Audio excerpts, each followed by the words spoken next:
Hello and welcome back to Shadow Phoenix Tarot. And we had our class here this last weekend. It was amazing.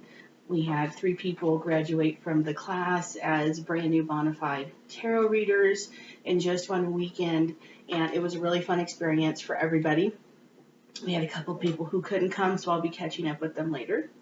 And I did put a lot of information out online and on YouTube before the class to help people prepare who really like more information and feel like that's helpful to them. That information is, of course, still accessible after the class so that there's some boxes and skills that you can add that knowledge base to and then make your skills even more improved. And then I got something on my card here.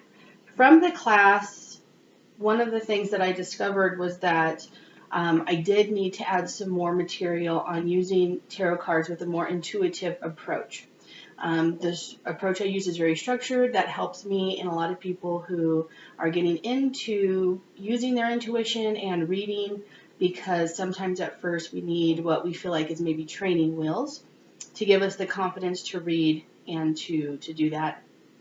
The structure of tarot really helps with that because it is such a structured system, and the tarot cards themselves overlay with so many other systems like numerology, the system of 4 elements, astrology, Kabbalah. There's so many things. So what I thought I would do this morning was add some post-class learning and just talk about using your cards in an intuitive manner, using your intuition, moving away from a structured left brain approach more towards that right brain intuitive, emotive, visual approach, much more sensate and a little bit more free-flowing, not so much structure, not rigid, but a little bit more creativity and flexibility in how we read that. So I'm going to do something on my computer really quick, and then we're going to get started. That'll bug me. Okay, so first of all, we have some different ways in which we can shuffle the deck. To me, the ways that I shuffle the deck is a really big part of the intuitive process of reading, because as the cards are moving, they're moving into the position that they're going to be in when you pull them or when you throw them. And so for me, this is a big part of my process. So this is, I don't know the name for this, but you kind of hold some, pick them up with your hands, and you just kind of let them fall. You catch them, and you just kind of gently release with your top hand. And there's not really like a front or back or middle. You just let what comes out, comes out. So this is a very traditional method of shuffling for tarot readers because it's very gentle to your cards generally. It's also really good for jumpers. So if you are having a conversation with tarot where you want a jumper, this is the best way to do that, in my opinion. Now, a jumper will come out when it wants to come out. You don't need to worry about that. But if you are looking for a way to shuffle that improves the ability for the cards to jump out at you, this is a great one from my experience. And I like to combine different methods. So this is like just a traditional one. And I do it until I feel done. Every reader is going to have a sensibility inside of themselves. There's going to be a signal where you feel like that's enough.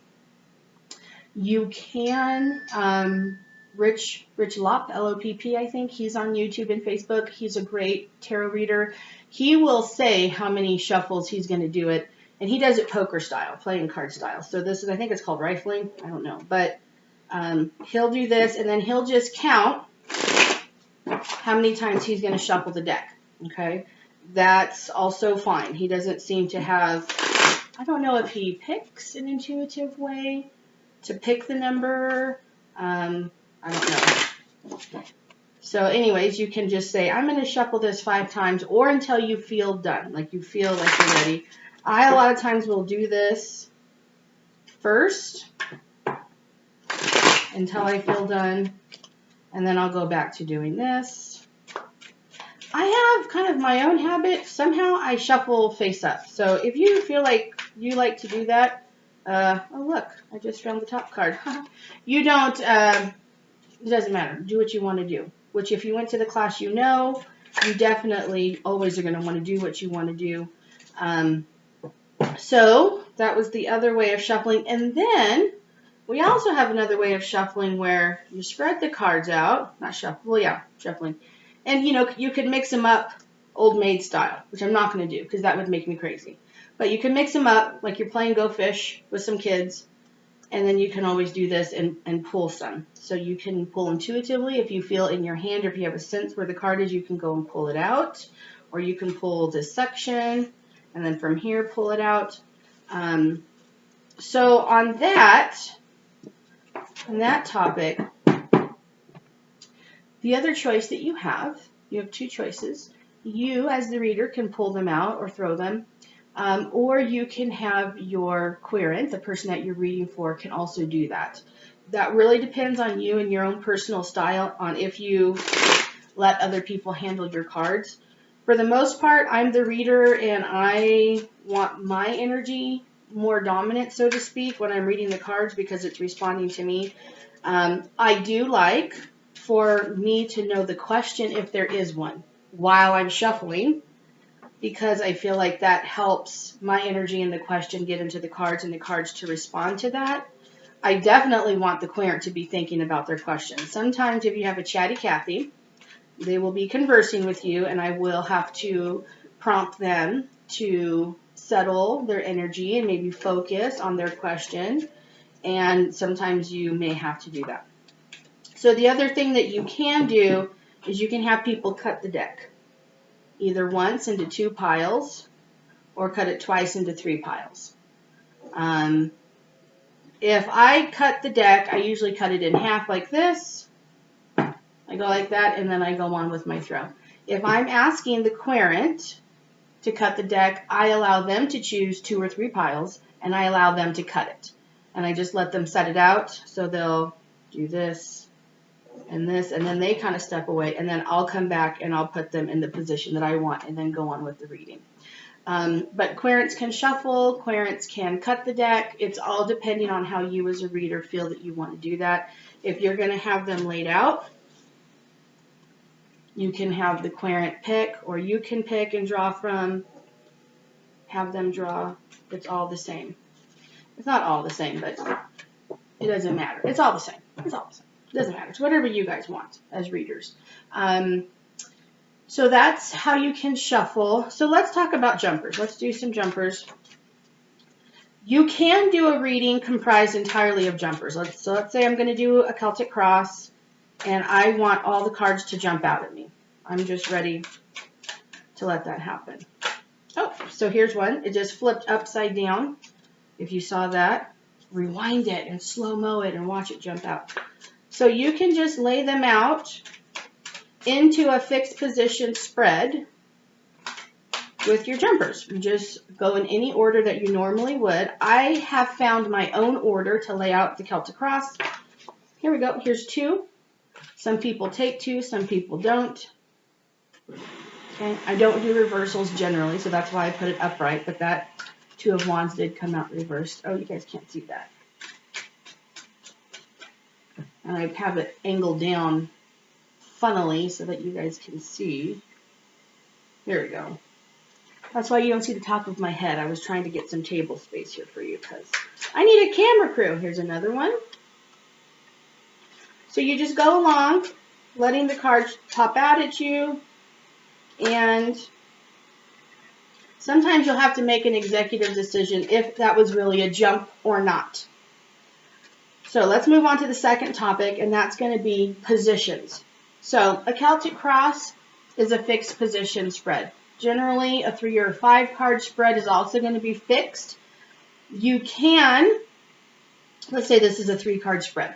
You can assign past, present, future, moving left to right, or an indie, any position or direction that you want. You can do that, or you can just read them all equally and just say there's no position. This is all the message, so to speak. This is what's happening now. This is your challenge, but this is your message. All of these 3 equally, not like these each have their own separate position. It's up to you. I recommend practicing with both and listen to your intuition on, you know, how you want to play with that, and if it's interesting to you, do that. When you're first learning tarot, it can be very overwhelming, so you may not have the desire to do a lot of experimenting. Depending, you may just want to feel like, I want to get good at this. That's how I felt. That's okay to do that. It took me years to move into doing Celtic Cross because it was just a lot of cards and I was very intimidated, although I didn't need to be. And I've started to do other modalities, you know, different methodologies after a while. But some people like to experiment and play with stuff right from the beginning. Like I experimented with reversals right from the beginning. And I know how to read them. I just typically don't prefer it. And I don't feel like I really need it. Although some tarot readers are very passionate about using reversals. So let's talk about a fixed spread versus non-fixed positions. So a Celtic Cross, 3-card, 5-card, that's going to have fixed positions. But you can just have a conversation with the tarot. So for me this morning, I might say, good morning, tarot.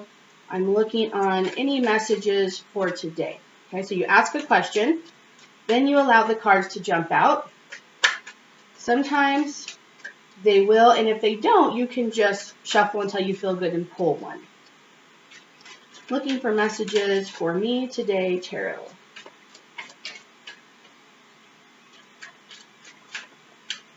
Any messages for my guides?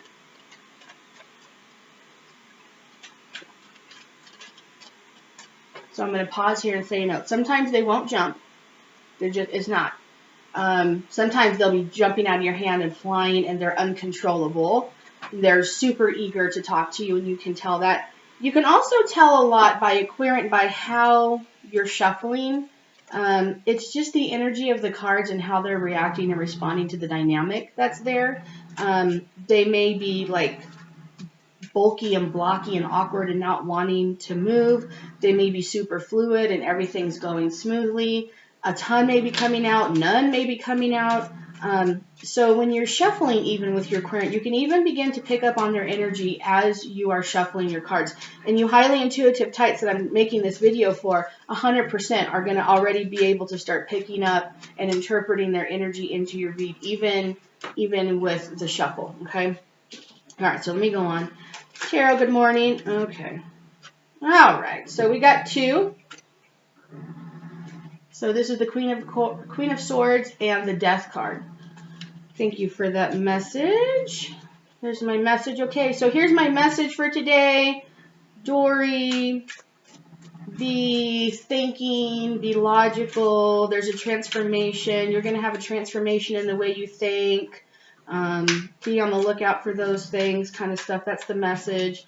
Thank you, Tarot. May I have some advice? Can I have some advice? So that slipped out of my hand and I felt it.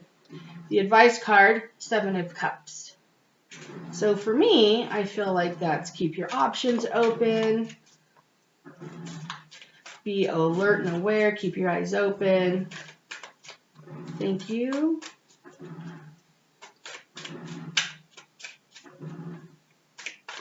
Any other messages of advice for me today?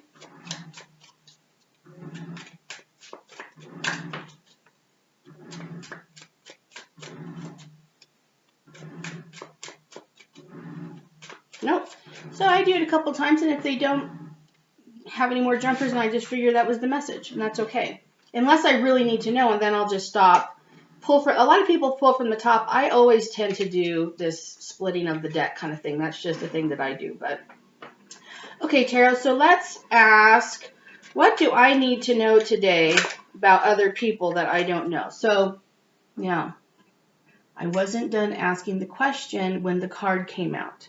So some readers would say, you know, this card came out before I asked the question, so I'm going to put it back. I feel like I can keep this card because Tarot knows what I'm talking about and I was in the middle of the question, so they're giving me information. Or some people will say, nope, it has to come out before. And if you watch other tarot readers on YouTube, you'll see them do that. They'll say, it came out before I asked the question. So when you're doing the intuitive spread, it seems to me that asking the question verbally of the tarot before the card jumps out is an important part of the process. Unless you decide otherwise, as you know. So the Four of Wands is something that I need to know about other people. That's good. Other people are happy, feeling stable, maybe celebrating. Oh, I'm not going to take it. Okay. Any more messages, things that I may not know this morning about my day, Tarot, that I need to know? High Priestess, be in tune with yourself. Great. So I need to know that, and maybe other people are going to be in tune with their selves, their own higher selves too. Okay. So, and then from here, you can say, what does this High Priestess card mean? Tarot, what's the High Priestess mean? And you can even say 1 card, 2 card, 3 card, and try to converse with it that way. It's a conversation and it is a relationship. So you can't make Tarot do anything. But you can say, Tarot, can I have one more card on why is the High Priestess here? See how I said that and it jumped out? 7 of Wands. Okay, so all might not be as happy as it seems, because some people may be fighting with their insides, having some contention with their inner self, or maybe their inner self is bringing out some conflict for other people, but they still do have the high ground. Let's see about this initial message for the day. Oops, sorry, I can't talk. Let's have some more coffee. All right, on the Death card, Tarot, can I have another card? Why is that message here for me today for the Death card? What is transforming? How about a question like that? What is transforming, Tarot? You're going to realize the quality of the questions you ask in life when you start talking to Tarot. What is transforming today for me, Tarot? And you don't have to call it Tarot. You can just, talk. Okay, so we have the 3 of Cups and the 9 of Wands.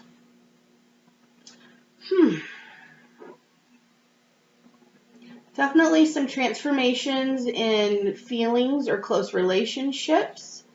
And then also in this 9 of Wands, which is interesting. I've been getting this a lot on different reads, is these 9s. And a 9 of Wands has to do with completion, maybe feeling a little bit guarded. So when they came up, this one was first and this one. So I'm wondering if there's going to be a transformation from this feeling guarded and alone to having more relationships, moving more into my feels with others. So maybe transformation as it relates to my emotions or as it relates to my relationships with others, and having more relationships coming out of isolation or maybe my solitary time into more social or connective relationships with others, which is a welcome message for me this morning. All right, Queen of Swords, why are you here this morning? What messages do you have, Queen of Swords? So one question I always have with the Swords is this thoughts or is this spoken language? So if it's communication and thoughts are always closely linked, of course, because you can't think it if you don't know it, and if you don't know it, you're not going to say it. So they're always closely linked, but 5 of Swords. Ooh, bum, bum, bum. I'm getting a lot of 5s lately. Okay, one more. Thank you. And I always say thank you. They're talking to you. They're giving you information. You're accessing your higher self. Your guides are here. Your inner knowing is here. It's okay to say thank you. All right. Thank you for that. 5 of Swords and Queen of Swords. Can I have more information on this Queen of Swords with the 5? The change. What is the change? 5s indicate change. And also this winning. There's a little bit of this winning energy, but like kind of a hollow victory, because there's not really, it's like, yeah, I won, but I'm losing relationships. If you're a relationship-driven person, that's not necessarily a win. If you're goal-oriented, that could be a lot sweeter of a win. So also the Star. So some changes that are going to bring healing and wishes granted. And also this Death card is about transformation. So this 5 is about transformation and healing with the 5 of Swords and the Star. Okay. So that's kind of how you would do a reading, asking questions. You can always get more clarity and throw. Especially if you have a fixed spread and you want more information on a particular card, you don't have to ask questions and do this. You can just keep pulling. If you just shuffle once and then pull from the deck, you can just keep doing that. So let's see, what other intuitive ways? I think that was pretty much it. Yeah, so let me know if you guys have any questions. Let me know your experience. And as always, this readership is about you and how you read and how you function. So take what you like, leave the rest, use what works for you, try, experiment, play, and remember, having experiences equals growth. So read, read, read all you can for yourself and others, your pets, your loved ones, anybody who will let you read for them, have experiences, and continue to grow. And thank you. Hope you guys have a great day.